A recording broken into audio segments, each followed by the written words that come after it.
کیوں سننا چاہتے ہیں میوزک؟ وجہ پتا چلے نا، وجہ پتا چلے پھر بات کریں گے۔ بہت سے لوگ ہیں میوزک صرف ہنگامے اور تھرل کے لیے سننا چاہتے ہیں، اس کی کون اجازت دے سکتا ہے؟ اتنی خطرناک چیز کی اجازت کون دے سکتا ہے جو انسان کو اس کے حواس سے باہر کر دے؟ معاذ اللہ جنازہ گزر رہا ہے اور اس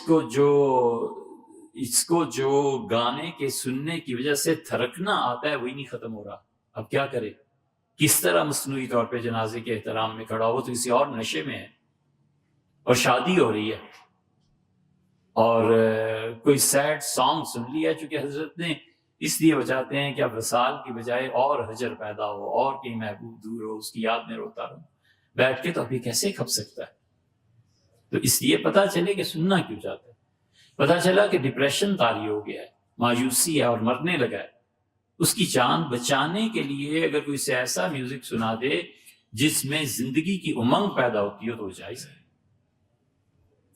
امریکہ میں ایک جگہ بغاوت ہو گئی تھی، بڑا اچھا علاج انہوں نے کیا۔ یہ تاریخ میں انہوں نے جتنے علاقے میں باغی تھے وہاں جا کر ایک میوزک پہ لگا دیا بہت اونچی آواز میں، تو جتنے 100 افراد تھے وہ دن رات اسے سنتے رہتے تھے۔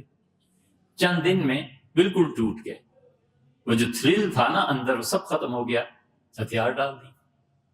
تو اس لیے بہت سی چیزیں ایسی ہیں جن کا علی الاطلاق حکم نہیں دیا جا سکتا۔ ہم یہ نہیں کہہ سکتے کہ ہر چیز ہی حرام ہے، ہر چیز نہ۔ افیون ہے، مقدار اس کی کچھ خاص کوانٹٹی استعمال کرتے ہیں نا حکیم لوگ، ہم یہ تھوڑی کہہ سکتے ہیں کہ وہ حرام ہے اور وہ کہ میں پیالہ پی لوں، پھر کون اسے کہے گا کہ جائز اور حلال؟